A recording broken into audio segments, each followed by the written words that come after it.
nós começamos o Conexão RS de hoje conversando com o senador pelo PDT, Lazier Martins, que está aqui no estúdio conosco.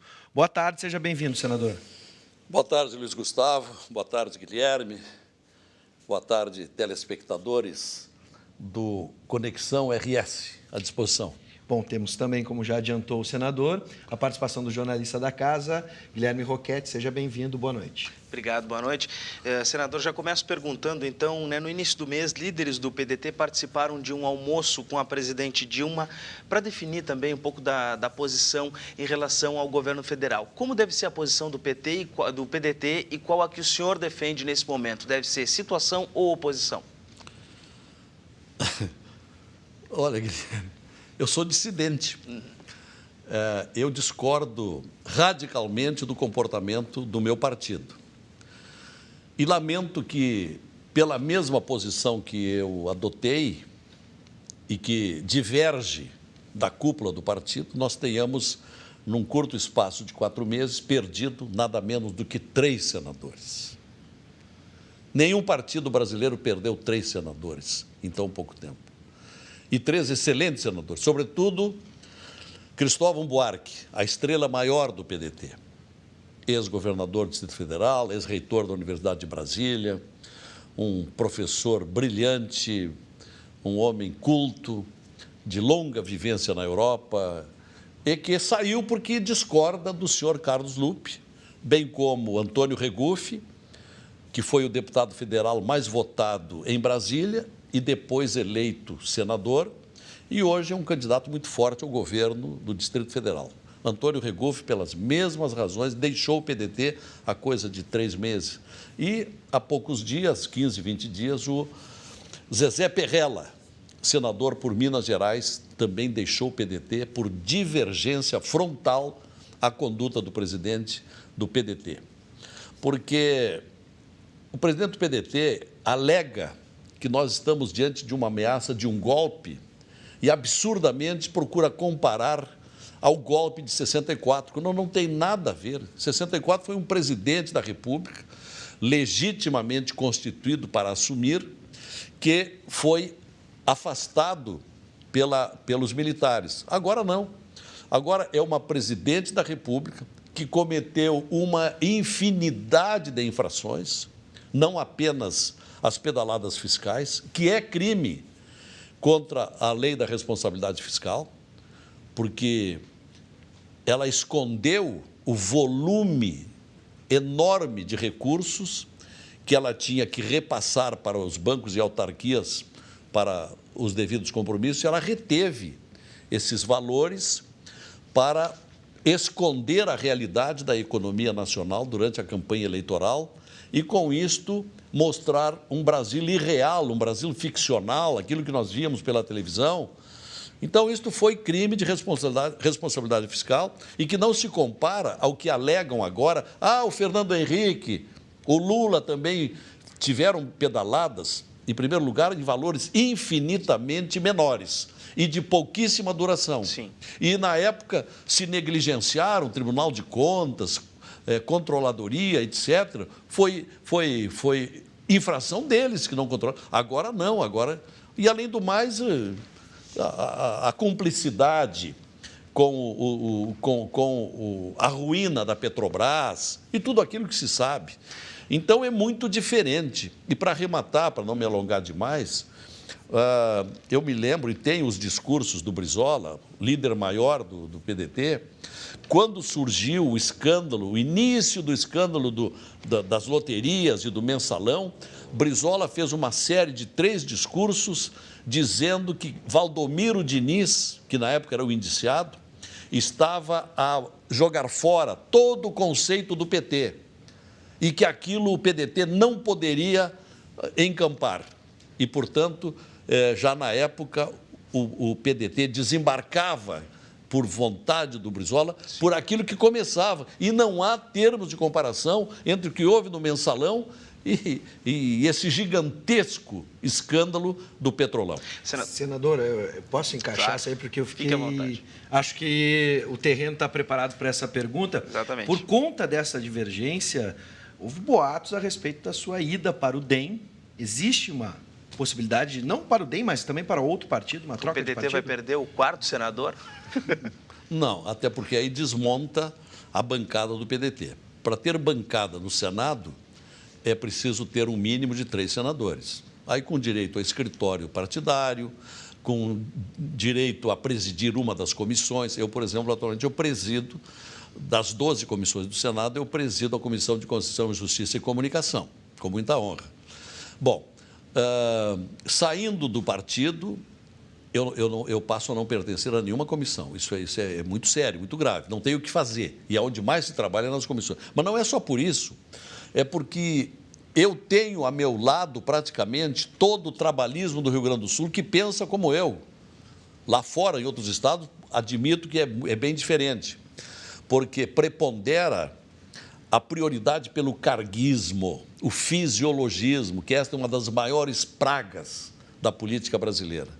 E eu jamais pensei, e muito menos declarei, que iria para um outro partido.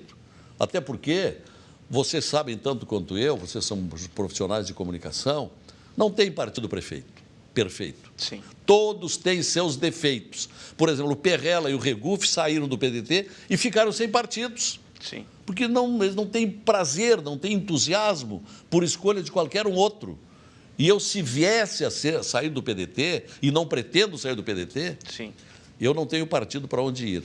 E a minha esperança é que em março do ano que vem, nas eleições para a cúpula do PDT nacional, nós possamos apresentar um outro candidato para tirar o candidato que se adonou do partido há muito tempo e não quer sair. E a presença de Ciro Gomes no partido, como é que o senhor vê? Ela engrandece? Ele já esteve em várias outras siglas.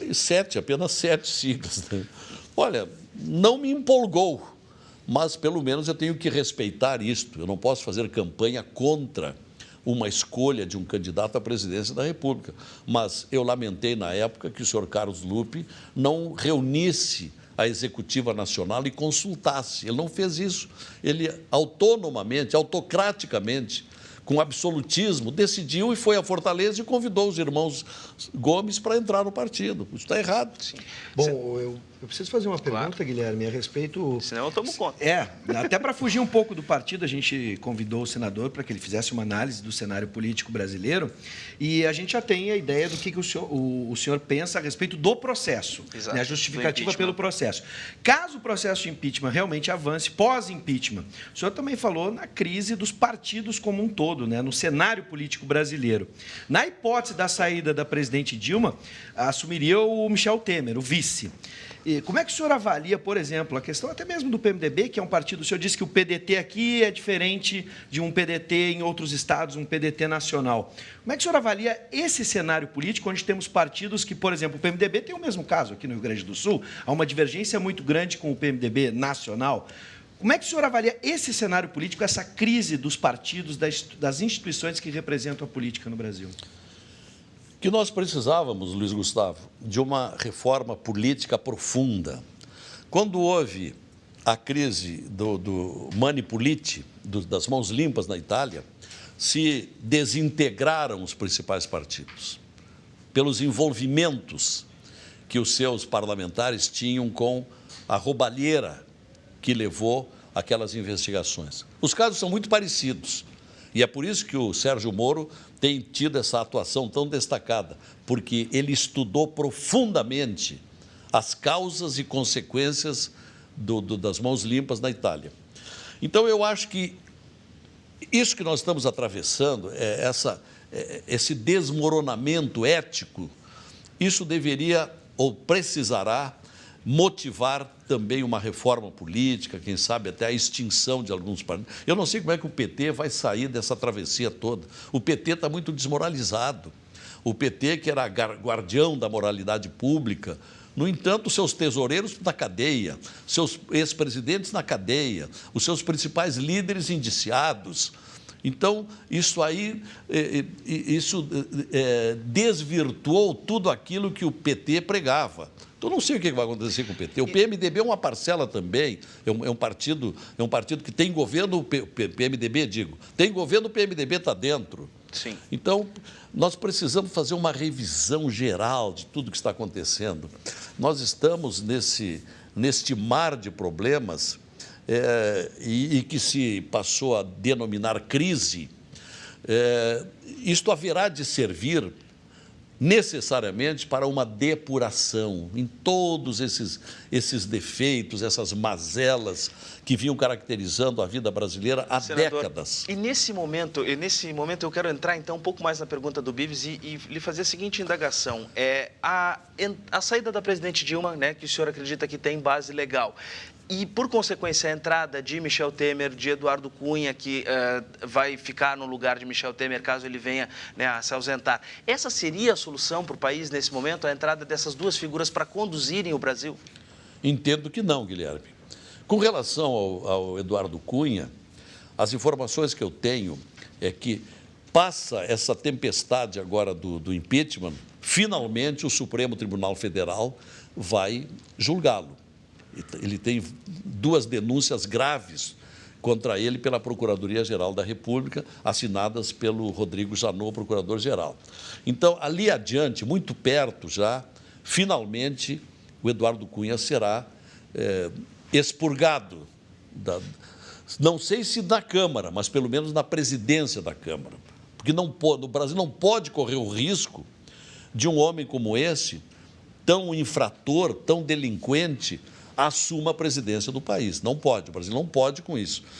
Nós vamos gritar muito, Luciano. Eu vou para a tribuna esbravejar contra este absurdo se vier a acontecer. Com relação ao Temer, Guilherme, se é verdade que ele assinou dos 6 decretos das pedaladas sem autorização legislativa, se ele assinou 3 dos 6 que a Dilma havia mandado, havia tocado adiante decretos sem autorização, enquanto ela estava... ele deve receber o mesmo tratamento dela. Até porque, então, e a pesquisa do Datafolha, que saiu ontem e hoje, assim como 61% da população quer o impeachment da Dilma, 58% querem o impeachment do Temer. Sim. Isso é muito significativo. Agora, o que eu estou achando que vai acontecer, aqui eu estou dando um prognóstico, é que agora a Câmara vai caçar, vai empichar, né, desse neologismo que já está circulando por aí, vai tirar a Dilma. E aí, o PT não deixa o país em paz. O PT vai incendiar o Brasil, né? Ameaça grandes violências, quebra-quebra, trancamento de rodovias, ameaças disso e daquilo, bombas, etc. Cria um tal clima de insegurança que deverá apressar o pronunciamento do sempre lerdo Tribunal Superior Eleitoral. Sim. E aí o Tribunal Superior Eleitoral haverá de julgar e caçar a chapa inteira.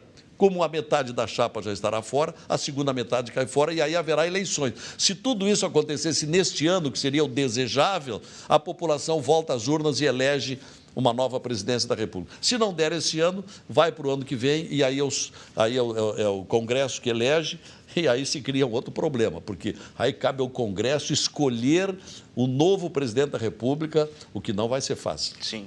Nós temos 2 perguntas bem pontuais, uma a respeito do governo do Estado e outra o senhor já deixou uma deixa, né, um gancho, já que estava falando da atuação do juiz Sérgio Moro.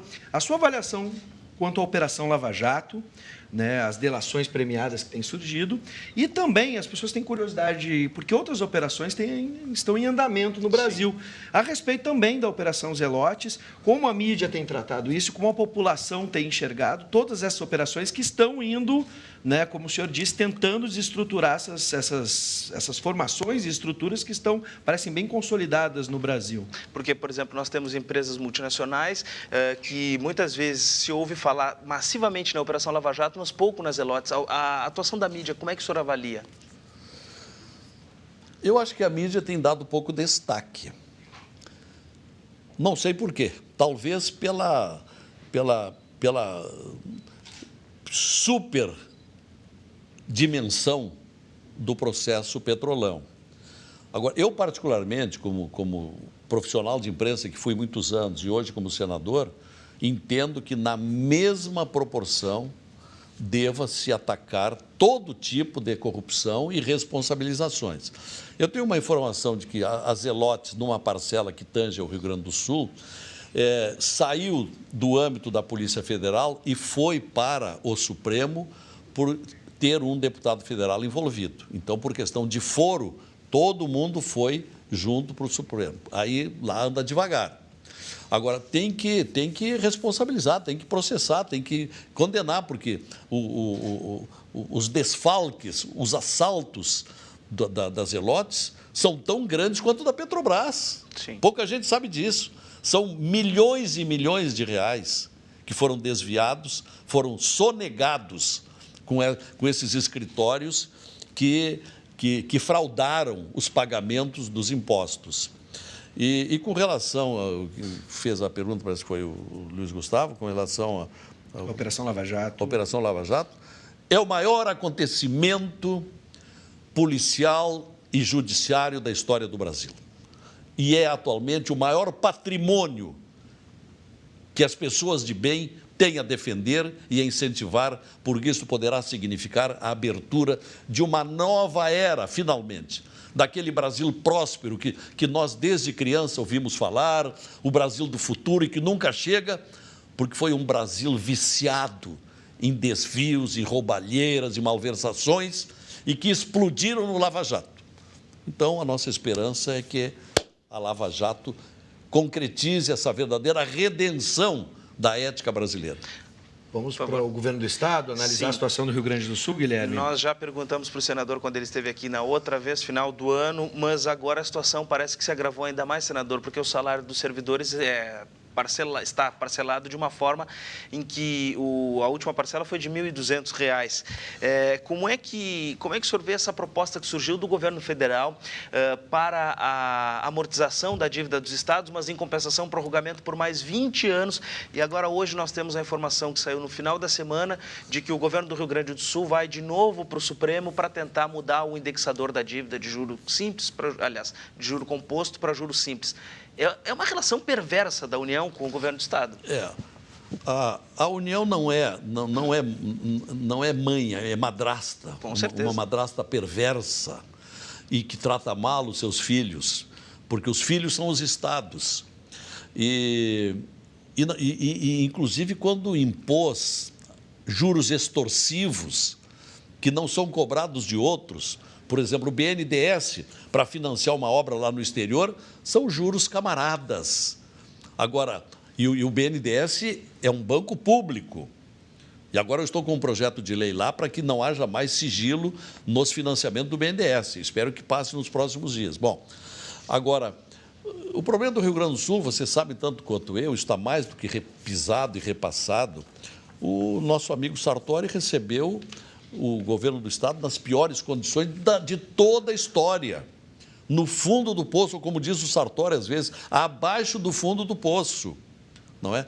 Sem capacidade de endividamento, porque não pode mais fazer empréstimo, os depósitos judiciais esgotados, 95% e não tem mais nada, e agora está um projeto em andamento lá no Senado que restringe ao máximo de 40% do uso dos depósitos, e vieram para que eu assinasse também, até foi o Blairo Maggi, que é o Só que autor. aqui nós já estamos em 95%. Eu disse, não, Blairo, a nossa amizade não vai se romper. Eu não vou assinar, porque isso aqui mata o meu Estado. Com certeza, nós já estamos em 95% não posso assinar esse projeto. do depósito judicial.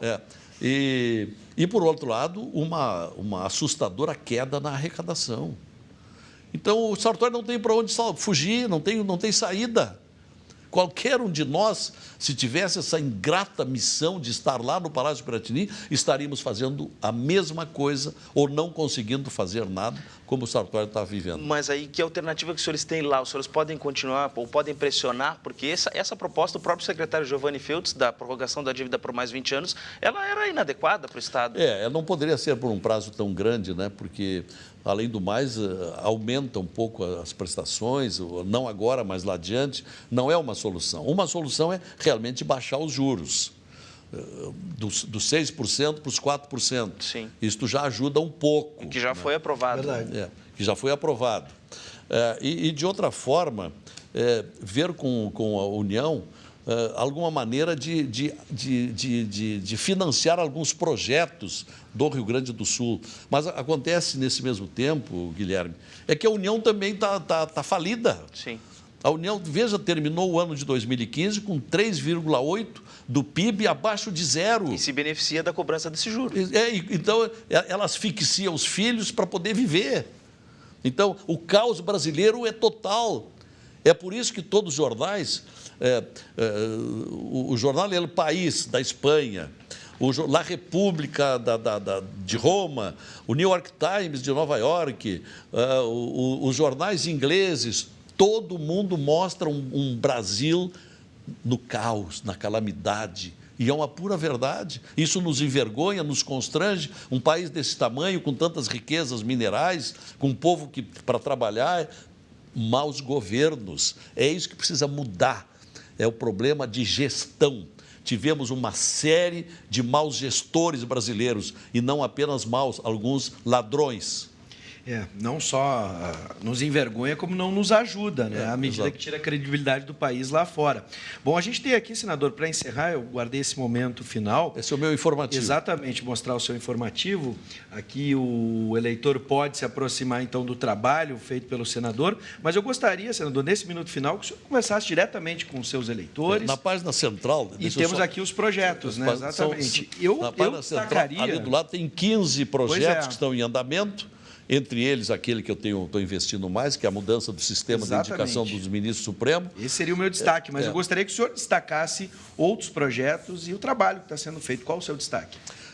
E eu tenho mais 4 ou 5 projetos desse ano. Nós lutamos muito lá para que andem, mas o projeto do agravamento da progressão de regime, porque nós estamos vivendo... Guilherme e Luiz Gustavo, o momento mais crítico de insegurança pública no Estado.